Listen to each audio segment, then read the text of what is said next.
Snow fell in slow, deliberate silence that morning, a curtain of white drifting down over the wooden station and the rail line that seemed to run forever into the distance. Breath hung in the air like smoke, mingling with the plumes from the black engine idling at the platform. On a weathered bench, a woman sat alone.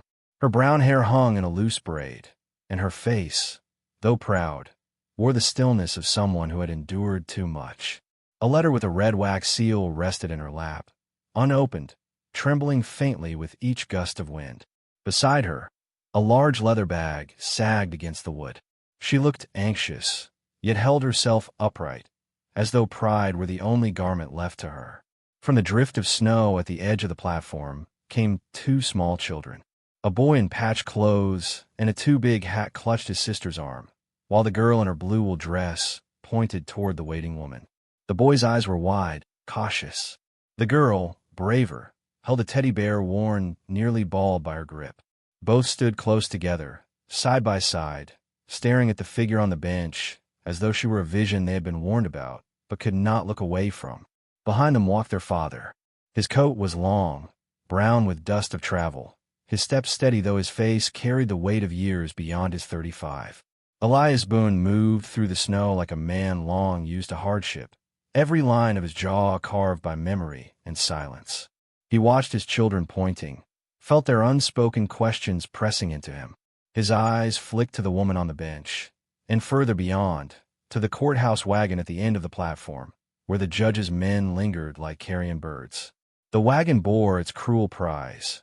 Women gathered for what the townsfolk, in jest and in cruelty, called the choosing. It was no fair courtship, no tender offering of hands. It was a spectacle, draped in the false dignity of law, where Judge Horace Whitlock presided over lives as though they were goods on a shelf. The judge himself soon appeared, a stout figure with a smile that never reached his eyes. He rubbed his hands together against the cold, though one could see it was not winter, but his own delight at cruelty that warmed him. "Step forward, men of Dry Creek," he called, his voice spreading through the crowd that had gathered like moths to flame. "Today, in kindness of heart, I offer a gift. Choose one bride at no cost. A generous mercy, The crowd laughed, clapping shoulders, nudging one another. They knew this was no gift. It was humiliation dressed as charity. Among the women lined up, Clara Mayfield stood apart. Iron shackles circled her wrists, raw against skin rubbed by months of metal. She was 30, her dress plain and torn at the hem, her dark skin a beacon in this crowd of pale faces that regarded her not with curiosity, but with scorn. She stood with her back straight, chin lifted, yet her eyes, when the wind cut across her face, revealed exhaustion so deep it might swallow her whole. Townsfolk whispered, cruel as crows, "No man'll touch her. She's cursed. Chains don't fall easy." Elias Boone stepped forward. The judge grinned to the sight, his voice oiled with laughter. "Well, Boone, a widower, ain't you? Come now, choose yourself a warm hearth, a soft hand. Choose one bride, at no cost." Elias's breath fogged before him. He scanned the line, women trembling in thin shawls, faces downcast, fear etched into every fold. But his gaze did not linger on them. It found Clara, bound yet unbroken, her eyes sharp as if daring him to look away. The judge chuckled. "Surely not her. Why, Boone, she ain't fit for your table." The crowd roared, but Elias's voice cut quiet through the noise. "Her." The laughter died. Silence spread heavy and sudden, broken only by the whistle of wind. Children clutched their mothers' skirts. Men muttered, some spat in disgust. The judge squinted, his smirk faltering. "You'd choose a woman in chains?" Elias did not look at him. He looked only at Clara, as if the world had narrowed to the space between them. Abby, the little girl, edged closer to Clara, her small hand reaching up at the teddy bear. Clara's bound wrists twitched as though she wished to accept it, though the chains clinked and stopped her. Silas stared at the iron, his young face caught between pity and fear. Clara lowered her eyes for the first time that day, not in shame, but in wonder, as if she had not expected gentleness in this place. Elias moved to the wagon. The sheriff, Tom Caldwell, handed him the key with reluctance. "She's your choice, Boone," the sheriff muttered. "But don't say you weren't warned." The chains loosened with a scrape of metal. Clara rubbed her wrists, blood rising where skin had been chafed raw. She did not thank him. She did not need to. As they walked through town, heads turned. Gossip chased them down every street. Boone's lost his mind. He'll bring shame on his children. Won't last a week. But Elias did not slow. Clara walked beside him, proud, even in her silence. The children kept close, Abby daring to slip her hand into Clara's, as though she had belonged there all along. By the time they reached the wagon, snow had thickened, swirling into their faces. Elias lifted the boy up, then the girl. Clara climbed slowly, refusing his hand until she saw Abby's pleading eyes. Then, with the smallest nod, she let him steady her. They rode out into the storm. Behind them, Dry Creek shrank into a blur of lanterns and shadows. Ahead stretched only snow, forest, and silence. The wheels groaned. The horses blew frost from their nostrils. And inside the wagon the children huddled against Clara's side. Her shackles still rattled with each bump in the road, a cruel reminder that freedom had been spoken but not yet earned.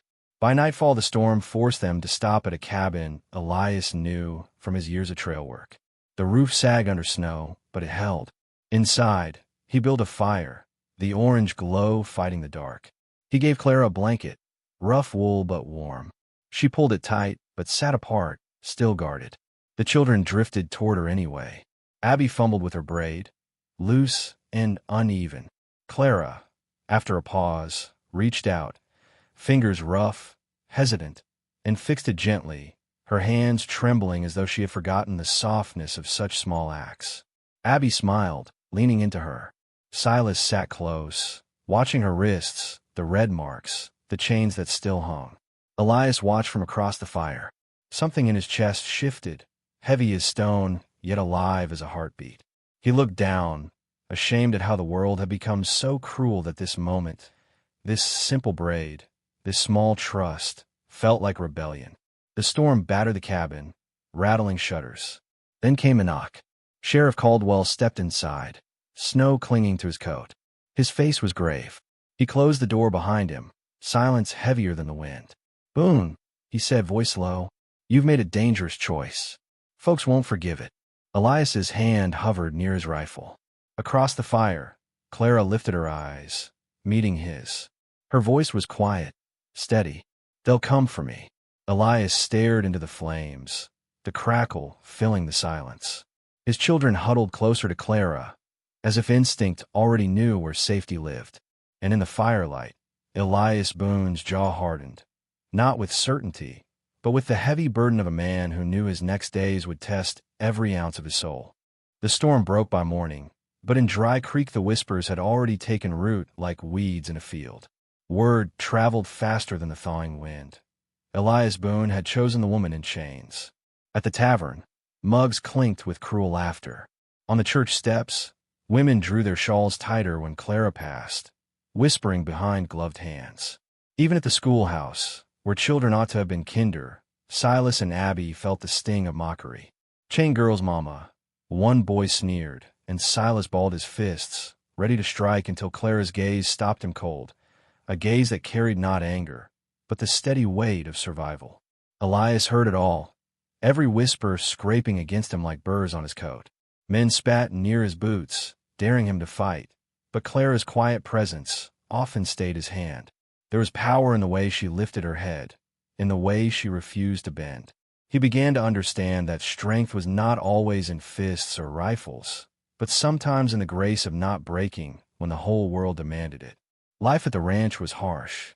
Clara had never mended fences nor hauled water from frozen wells, but she learned quickly, her hands blistered and raw by dusk. Once, when she slipped in the mud while driving a stubborn mule, laughter spilled from her lips, a rare, sudden sound that startled Elias as much as the children. Abby squealed, running to help her up, and even Silas could not hide his grin. In that laughter, the coldness of the house eased a little. At night, when the fire glowed low, Clara hummed an old lullaby, her voice hushed but steady. Abby curled beside her, eyes heavy with sleep, while Silas leaned close, pretending not to listen though his lids drooped with every note. From the doorway, Elias stood, shadows cutting across his face, the song reaching into places of him he had long thought buried. His late wife's absence had been a silence too heavy to name. Yet here was sound again, soft, fragile, alive. But peace never lingers long in a place where power is built on cruelty. Judge Whitlock, humiliated by Elias's choice, fanned his spite into action. "She ain't fit for a Boone's table," he spat at the saloon, his voice thick with drink. Soon, riders were sent under cover of night, their orders clear: bring the woman back, chains and all. It was near midnight when a sound of hooves broke the quiet. Elias woke first, rifle in hand, listening to the crunch of snow and the low murmur of men. Clara rose too, her eyes catching his in the firelight. Without words, they moved, Elias pushing the children into the back room, Clara standing guard though her hands still bore the weight of iron rings. Shadows crossed the window. A boot struck the door. The wood splintered as men burst through, their faces half hidden in scarves against the cold. One lunged toward the children's room, and Clara, with nothing but a shovel in reach, swung hard. The iron edge cracked across his shoulder, sending him sprawling. The chains rattled on her wrists, but her arms did not falter. "You'll not touch them," she hissed, voice low but fierce. Elias fired his rifle, the shot tearing through the storm.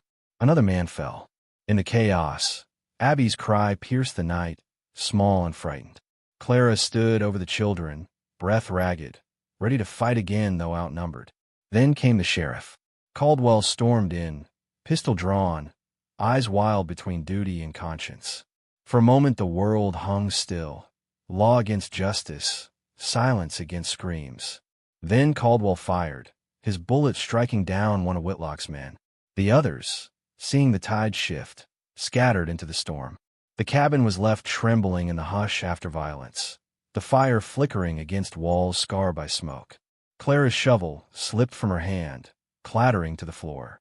Elias lowered his rifle, chest heaving. And there, in the quiet aftermath, he saw not a woman bound, but a woman who had stood unyielding, her chains a mockery to her spirit. The following dawn brought no peace. Judge Whitlock demanded Clara returned, dragging the matter to the town square. The crowd gathered, thick with judgment and curiosity. Clara stood beside Elias, wrists still ringed in metal, though she held herself as tall as any free soul. The judge's voice bellowed, bitter with pride. "Boone, you've made a mockery of my mercy. Give her back, or face the gallows yourself." Elias's hand rested on his rifle. His eyes burned, but before he could speak, Clara stepped forward. Snow fell around her, soft as feathers, though her voice cut through it clean and steady. "You laugh at me," she said, her gaze sweeping across the townsfolk, "but I am not a joke. You call me cursed, yet I have carried more weight than any of you will ever know. I have endured shackles, hunger, the scorn of every eye in this square, and still I stand. If that is shame, then I'll wear it. But I tell you this, your shame is greater, for you saw chains and forgot the hands beneath them were human." Her words settled heavy as stone. The murmurs faltered, faces dropped, mothers pulled children closer as though they too felt the sting of truth. Even those who had laughed turned away, unable to meet her eyes. Sheriff Caldwell stepped forward, voice low but firm. "Judge, you said yourself, choose one bride at no cost. And he chose her. That's law enough for me." Whitlock's face blazed red, his power slipping like sand through fingers. No one stepped forward to back him. One by one, townsfolk began to turn away, leaving him stranded in his fury. Elias Boone moved then. His hands, calloused and trembling, reached for the iron at Clara's wrists. The lock gave with a soft click, and the shackles fell to the dirt with a dull, final thud. He did not look at the crowd. He looked only at her, his breath unsteady, his eyes wet. The children ran to her, Abby clutching one hand, Silas the other. Clara looked down at them, then at Elias, and for the first time, her lips curved into the faintest of smiles. Snow thickened, blanketing the square, erasing footprints, softening the hard edges of a cruel town. The four of them turned, walking into the storm, not broken, not bowed, but together. And perhaps, dear listener, that is the truest kind of courage. Not the pulling of a trigger, not the winning of a fight, but the quiet faith to see worth where others see none. To bind your life not with chains of iron, but with threads of trust, of dignity, of love found in the smallest acts. If ever you find yourself mocked or made low, remember this: a single choice, made in kindness, can be the spark that turns a cold world warm.